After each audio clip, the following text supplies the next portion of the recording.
Selamat malam dan sahabat semua. Baik, sebelum kemudian dimulai, terlebih dahulu kita berdoa menurut agama yang percaya masing. Berdoa dimulai.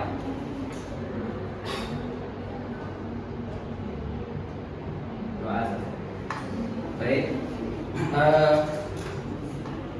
Sekarang ini saya memperkenalkan diri atau mengenalkan nama saya Hermansyah, SMP. Ya, sesuai dengan biodata saya di PPT, ya. Saat ini saya mantan rektor, kemudian saya status dosen JK2, saya S1 saya di Institut Teknologi Medan, pendidikan saya, kemudian S2 saya di Universitas Sumatera Utara, jurusan konsentrasi di bidang struktur, ya. Ya, tahun 2013 selesai, masih 2008 mungkin dapat 5 tahun. Kemudian yang pelatihan yang pernah saya lakukan selama S1 itu pernah saya ikuti di Center, itu adalah 1.000 di AutoCAD, kemudian 1.000 saya di PM, ya. Kemudian pengalaman peneliti saya dari 2017 ya sampai 2023 ada 9 penelitian yang saya lakukan, ya, baik itu di bidang struktur, ada juga saya menang dana hibah di penelitian pengaruhan penambahan nilai CBR tanah dengan bahan limbah keran, itu adalah saya menang PDP.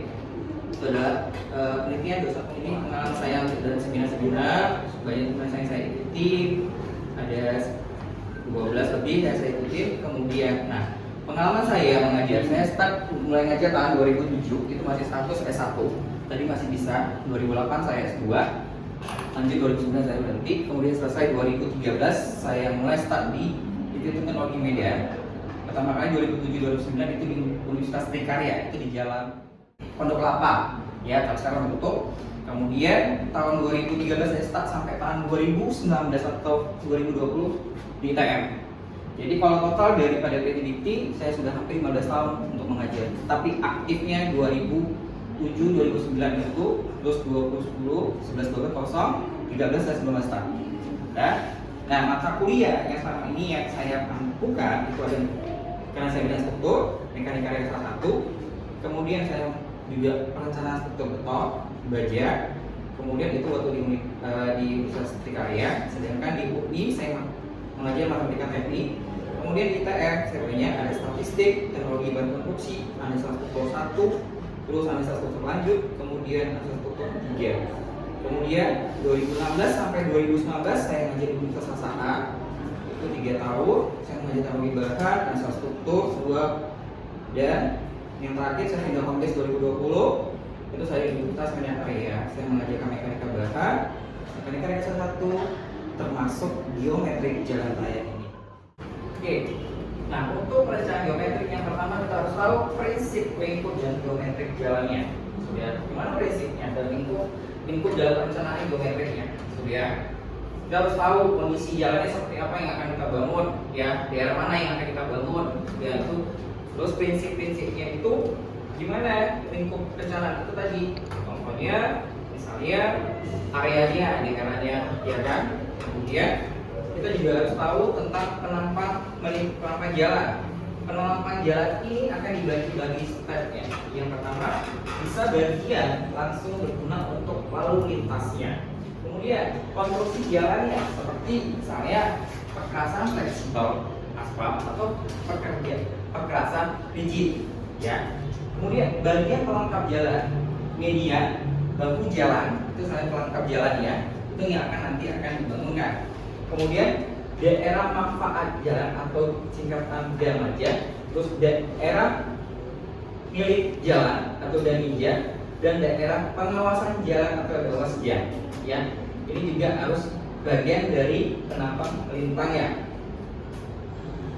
Kemudian yang ketiga dalam perencanaan itu adalah parameter perencanaan geometrik jalannya, ya.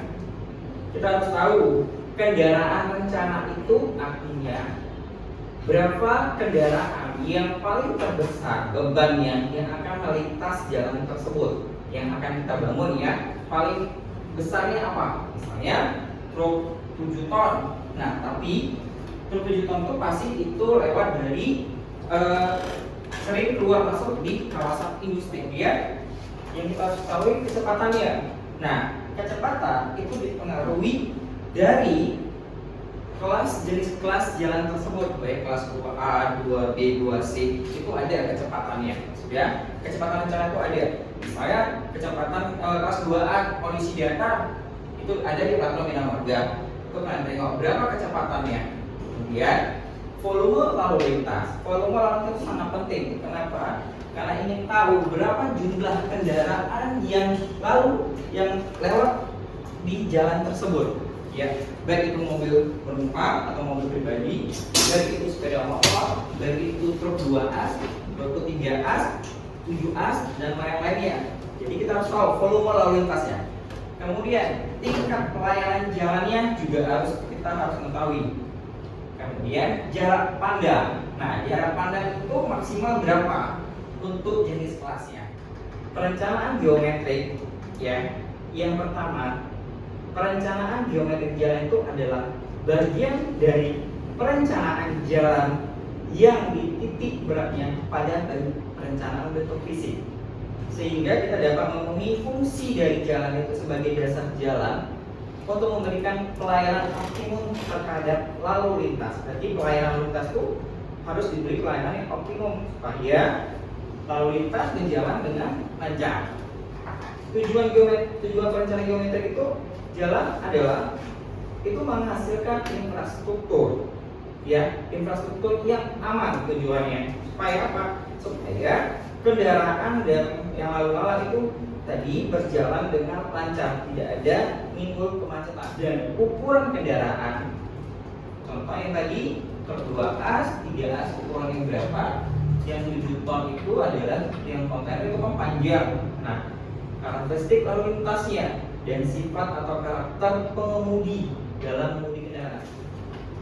Kemudian elemen perencanaan geometriknya. Nah, elemen horizontal atau traser jalan itu dititik beratkan pada perencanaan sumbu jalannya. Ya, pada perencanaan elemen horizontal akan ditentukan apakah suatu traser jalan lurus atau menikung ke kiri atau ke kanan terhadap sumbu jalan. Ya, berarti kita harus tahu di mana perencanaan elemen horizontal itu bisa kita tentukan dari suatu traser jalannya seperti apa. Kalau jalan lurus seperti apa, terus tikungan ke kiri gimana, atau yang ke kanan gimana bentuknya, dan terhadap sumbu jalan. Berarti sumbu jalan itu seperti apa? Ya, contoh yang elemen itu artinya contoh yang sumbu jalan itu adalah seperti ini. Ya, ini masih dalam. Nah, sumbu jalan itu ketika kita menggambar sudah, kemudian seperti ini. Nah, ini adalah sumbu jalannya. Nah, sumbu jalan ini itu yang kita tentukan gimana lengkungan peralihannya. Sudah. Nah, lengkungan peralihannya ketika kita sudah menggambar berapa pelebarannya, ya, dia akan tahu bentuk jalannya. Nah, ini dia.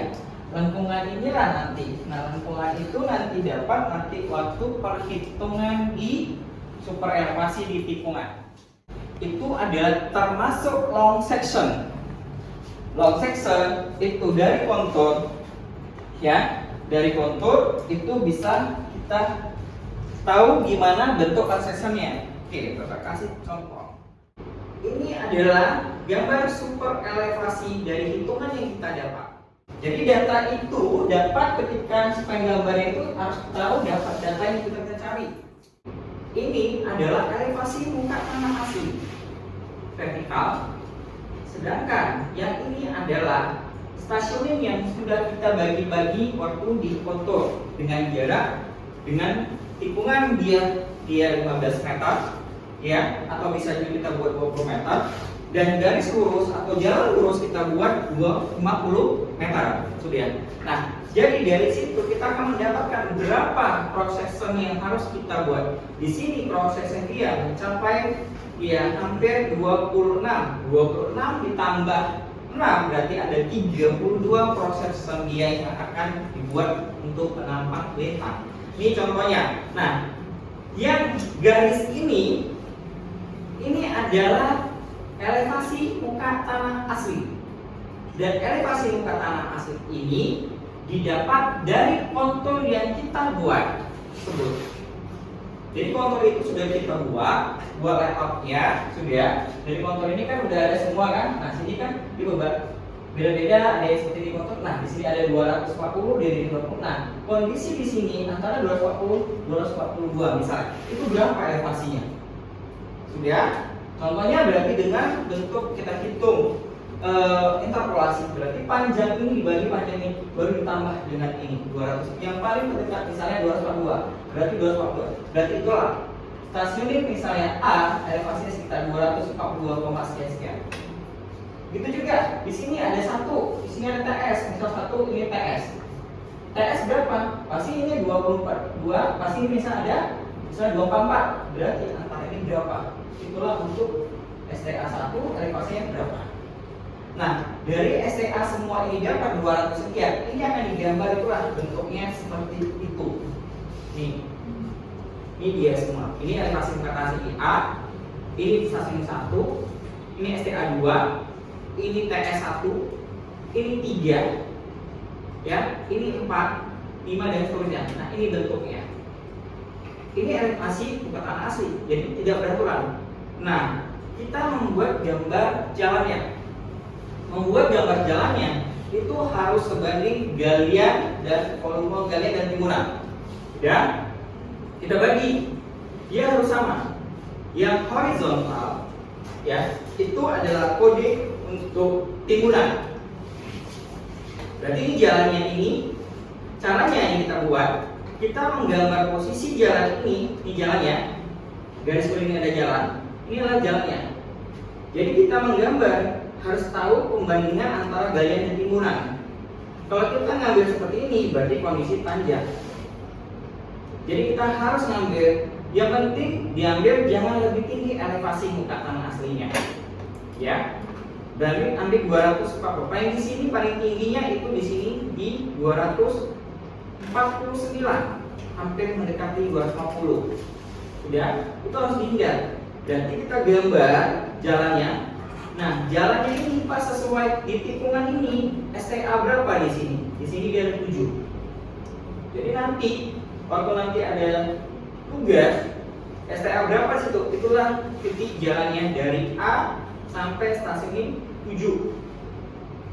Nah, perpotongannya berarti dari B berapa stasiunnya? Di sini B adalah 18.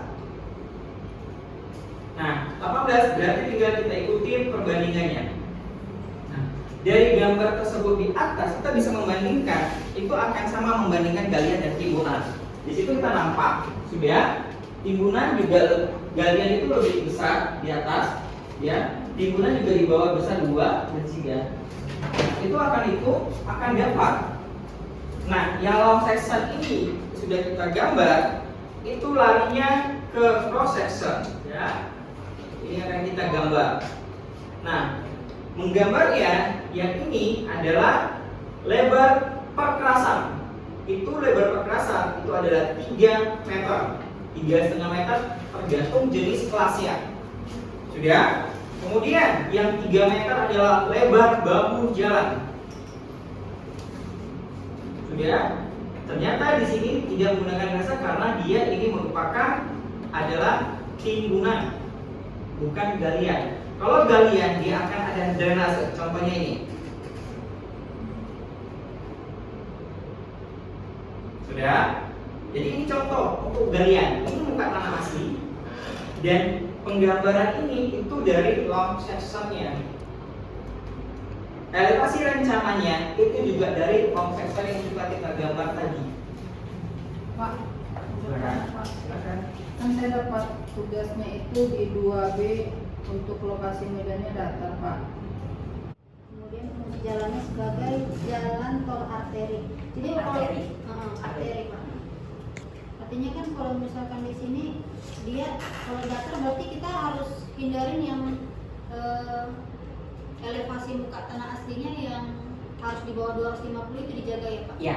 Jadi baik itu datar, pembukitan, pegunungan. Jadi di kontur itu, ya, di kontur itu cari elevasi kan itu ada paling tinggi 250. Ya, itu dihindari walaupun kondisinya datar, bukit. Itu jangan sampai. Logikanya kalau kita dapat 250, gimana kita akan memotongnya? Sudah. Memotong seorang bukit itu berapa banyak alat berat yang kita lakukan. Sudah. Jadi kita menghindarkan datar itu termasuk kondisi daerahnya. Jadi ditengok kondisinya. Nah, curam itulah yang akan banyak timbunannya. Ya kan? Timbunan itu akan banyak lah. Tapi kan dalam perjalanan itu kita harus menghindari timbunan. Timbunan itu satu truk besar itu udah berapa biayanya? Kalau banyak berapa kubik yang harus kita timbun? Nah, dari prosesnya itulah yang kita dapat volume timbunnya sekian meter kubik, itulah yang harus kita timbun. Nah, kalau galian gampang, galian kita gali, tinggal timbungannya tinggal kita buang, atau timbunan galian itu bisa dimanfaatkan untuk yang ditimbun jalannya, gitu. Nah, jadi data kelas 2 yang 2B itu data, berarti dia itu berdasarkan nanti perhitungan kamunya nanti itu, ya. Oke, sudah jelas. Ada yang lain? Sering jumpai di jalan Bangka, Pak. Ya. Itu ada hubungannya nggak Pak dengan perencanaan jumlah korban? Ada. Nah, mungkin di jalan-jalan nasional ya, atau di jalan-jalan mungkin truk itu biasanya dulu memang dipakai, sekarang sudah nggak dipakai lagi. Yang dipakai itu ketika dia membawa sawit, ya, kayak hasil panen sawit, atau ada situasi truk yang mungkin bebannya cukup besar. Nah, itu ditimbang. Makanya dia masuk di pinggir, bukan di jalan tersebut. Makanya kondisi jalan itu mungkin ditengok supaya jalan itu tidak cepat rusak. Makanya dilakukan penimbangan dan truk itu masuk timbangan berapa ton. Atau dari yang Bapak perhatikan, apalagi di kawasan industri, sebelum mereka berangkat pasti akan ditimbang muatan mereka, ya kan?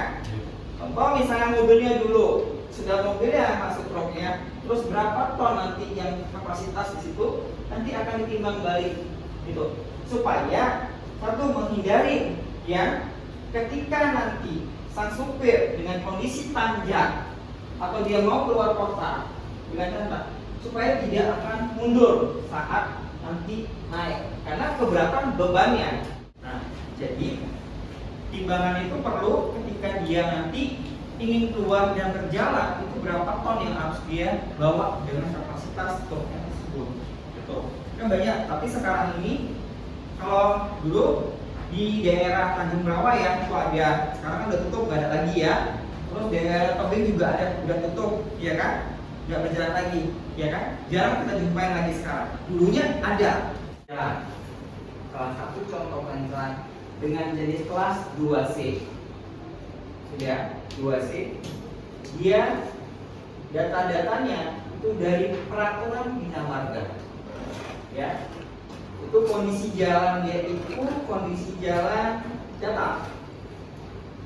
Jadi dari peraturan bina marga, data-datanya itu adalah seperti volume lalu lintas harian rata-rata atau LHR-nya itu lebih kecil 20.000 SMP, satuan mobil penumpang. Ya.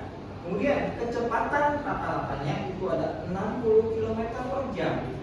Jadi kecepatannya itu tidak boleh lebih dari 60 km per jam untuk jalan kelas 2C. Tidak boleh melebihi. Data lain sudah lebar jalannya sekian. Lebar perkerasannya 30 meter, lebar perkerasannya 2 kali 3 meter, berarti dia ada 2 jalur. Sudah. Nah, ini contohnya. Ini data ini semua dari peraturan bina marga ya. Ya, peraturan bina marga. Nah, sudah ada data ini ya. Ya, sudah data-data ini, kita akan menghitung namanya hitung apa? Perhitungan topografinya dari kontur. Inilah nilai X yang didapat dari konturnya. Kita akan menghitung dari mencari jaraknya dengan rumus yang tertera ini. Sudah. Nah, kemudian kita akan menghitung nanti sampai sudut alfanya. Nah, sudut alfanya ketika ada negatif angkus tangan negatif itu harus ditambah 180 derajat. Jadi sudut tidak boleh negatif. Udah dapat ini semua, ya. Delta A ke PI1 berarti tikungan 1, berarti PI1 tikungan 1 ke PI2 itu berapa? Habis itu PI2 ke B itu berapa? Sudah dapat ini, untuk sudut tikungannya itu tidak boleh negatif, harus positif ya. Nah, sudah dapat ini ya, kita masuk namanya ini tadi, metode perhitungan tikungannya, alirannya lengkung horizontal. Kemudian masuk metode namanya spiral circle spatula SCS. Dihitung SCS dengan R minimumnya 210, dihitung dapat dia 210, sudah LS 60. Yang LS 60 ini dari tabel konstruksi jalan raya. Itu ditengok dari kecepatannya 60, R-nya 210, dapatlah LS minimumnya. Dan nah, ketika sudah dapat dan delta 1C itu dapat, nah TS-nya itu di sini. Nah, ternyata TS-nya dapat 80,95 dan Tmax-nya adalah 126. Berarti metode SCS itu dapat digunakan. Kalau sudah kita dapat gunakan, berarti stop. Metode first order tidak. Enggak, satu orang menghitung dulu, tunggu ya. Jadi intinya nanti tikungannya orang lagi, satu orang lagi kasih ke atas dulu ya.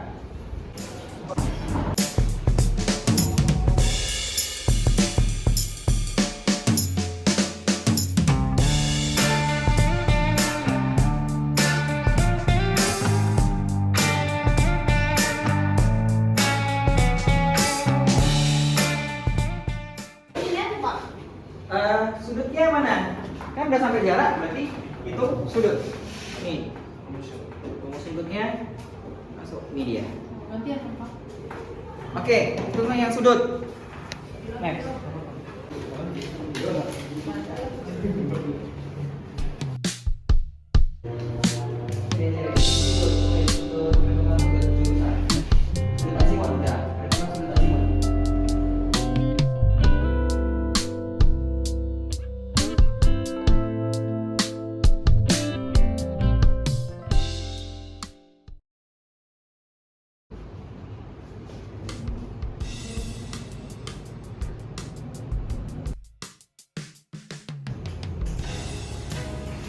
Sama rumusnya Iwan.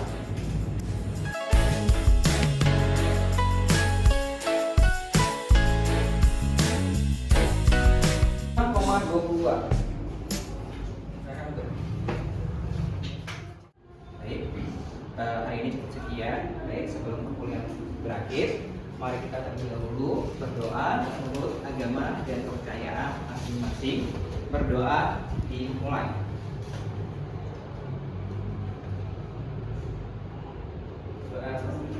Baik, kalau akhir perkuliahan hari ini, Assalamualaikum warahmatullahi wabarakatuh. Selamat semuanya.